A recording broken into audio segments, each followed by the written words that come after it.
Important features of important applications of equilibrium constant. अब अगर आपको याद होगा कि जब पहले हमने करा था, हम लोगों ने इक्विलिब्रियम को 3 ग्रुप में डिवाइड किया था। इक्विलिब्रियम कंडीशन को हमने डिवाइड किया 3 ग्रुप में। एक में जब आपके पास रिएक्टेंट बहुत कम बचे, प्रोडक्ट बहुत ज्यादा हो जाए।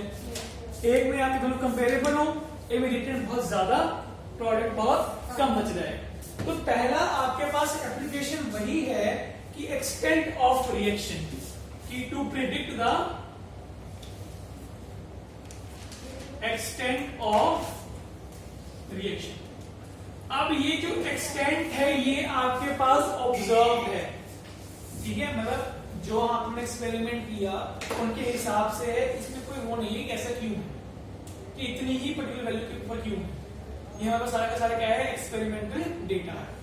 अब सबसे पहले तो मेरे पास इसके अंदर ये है कि अगर आपके पास इक्विलिब्रियम कांस्टेंट की वैल्यू, किसकी वैल्यू, इक्विलिब्रियम कांस्टेंट की वैल्यू आ गई 1000 से बड़ी, 10 टू द पावर 3 से बड़ी आ गई, केसी क्या आ गया, 10 टू द पावर 3 से बड़ा, तो उस केस में आपके पास प्रोडक्ट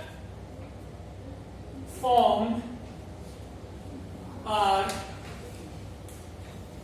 लार्जर देन रिएक्टेंट्स, मतलब क्वांटिटी ऑफ प्रोडक्ट आपके पास क्या बनेगी, ज्यादा, रिएक्टेंट आपके पास कम होंगे। कब, जब आपके पास केसी क्या है 10 की पावर 3, मतलब आपकी रिएक्शन लगातार फॉरवर्ड की तरफ ज्यादा जा रही है, बैकवर्ड में कम आ रही है।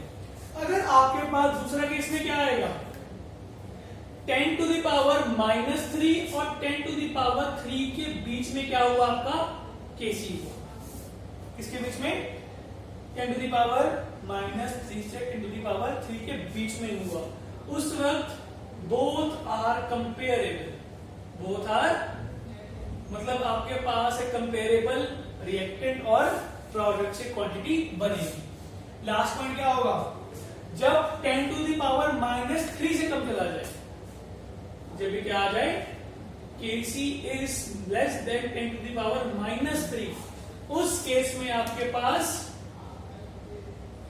Reactant are larger than products, मतलब आपकी जो रिएक्शन है वो रिवर्स में ज्यादा जा रही है, फॉरवर्ड में कम जा रही है। अब ये ऑब्वियस सी बात है ना, अगर फॉरवर्ड में जाओगे तभी आपके पास ज्यादा क्या बनेगा, ज्यादा बनेगा प्रोडक्ट। अगर बैकवर्ड ज्यादा होगा तो क्या बनेगा, ज्यादा रिएक्टेंट। अगर आपका केसी क्या है, बहुत बड़ा है, मतलब इक्विलिब्रियम बहुत देर में अचीव हो रहा है, मतलब आपके पास रिएक्शन में बहुत आगे चली गई होगी ना, उस केस में आपको ज्यादा क्या बना होगा, प्रोडक्ट ज्यादा होगा, रिएक्टेंट कम होगा। जब इसके बीच में तो क्या होगा, आपके पास कंपेरेबल वैल्यूज। जब आपके वैसे कम चला गया, मतलब रिएक्शन स्टार्ट की, थोड़ी देर में इक्विलिब्रियम आ गया, इसका मतलब प्रोडक्ट को बहुत कम बना होगा और रिएक्टेंट क्या होगा, बहुत ज्यादा बड़ा होगा, आगे ना। तो इस केस में आपके पास क्या होगा, रिएक्टेंट क्वांटिटी बहुत कम, प्रोडक्ट क्वांटिटी क्या होगी, बहुत ज्यादा होगी।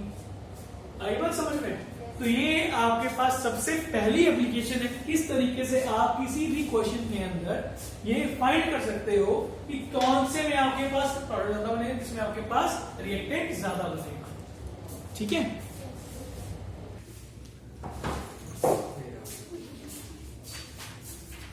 सर आपने टिक लगा दी। अब आपके पास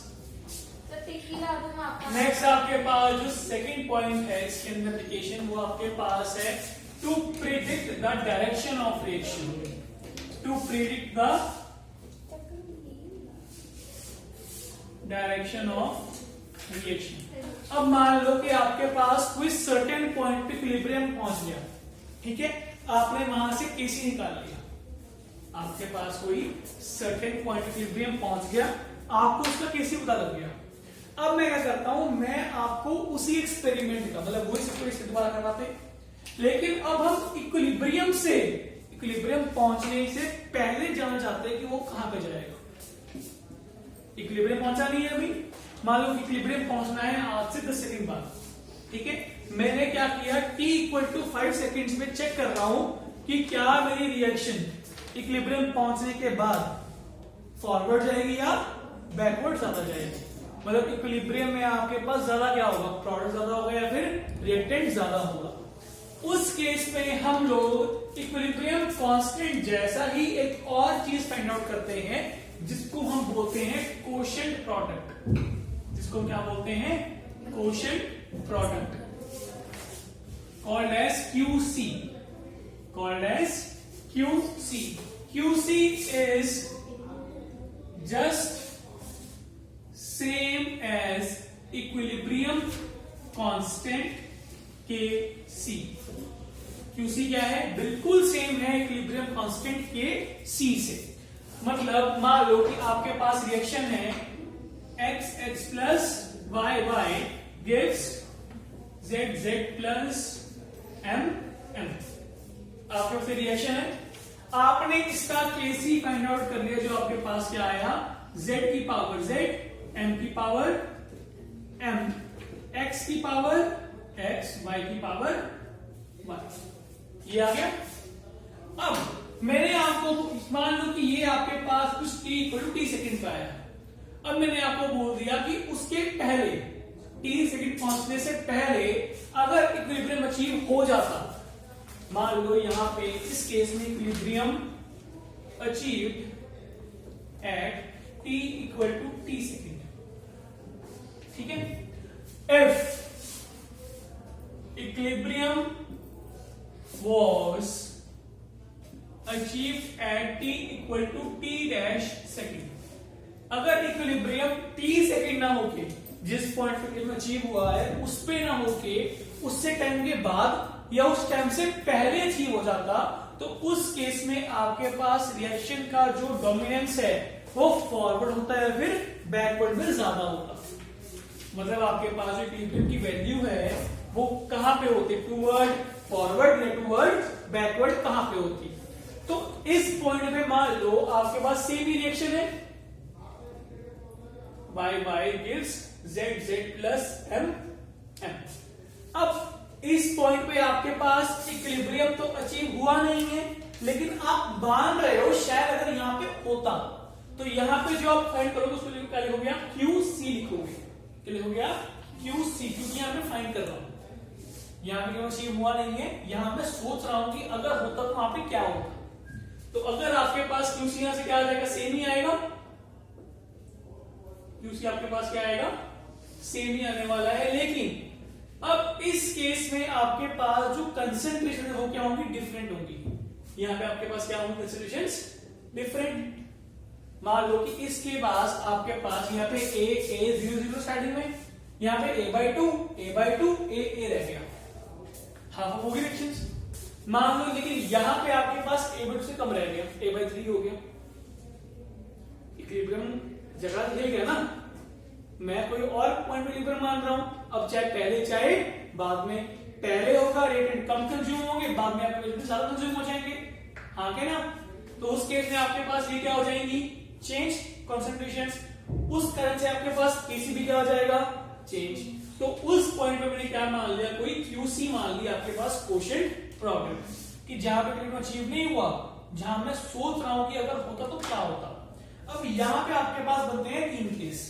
पहला ये है कि अगर QC is equals to K आ गया, क्या? QC is equals to KC, तो उस केस में आपके पास जो reaction will be still in equilibrium, मतलब t equal to t dash second जाने पर भी आपकी रिएक्शन इक्विलिब्रियम पे ही रहती, चेंज नहीं करती। मतलब पहले आपके पास टाइम में 10 सेकेंड थे, आपने नोट किया 12 सेकेंड पे क्या होगा, तो t इक्वल टू 10 से 12 सेकेंड वाले टाइम पे भी आपके पास इक्विलिब्रियम में ही पड़ी है, कोई चीज उसमें नहीं आ रहा, तो सेम ही आ गए। दूसरा क्या पॉसिबल है कि आपके पास जो कोशेंट है वो क्या आ जाए? Kc से बड़ा। QC क्या आ जाए आपके पास? Kc से बड़ा। इस केस में आपकी रिएक्शन चली जाएगी कहां पे? बैकवर्ड पे, जाएगी आपके पास बैकवर्ड पे, ठीक है। और थर्ड आपके पास ये है कि अगर QC आ गया छोटा Kc से, QC क्या आ गया? छोटा Kc से, उस केस में क्या होगा? आपकी रिएक्शन फॉरवर्ड की तरफ मूव कर रही है। क्या होगा? रिएक्शन फॉरवर्ड की तरफ मूव कर रही है, ठीक है।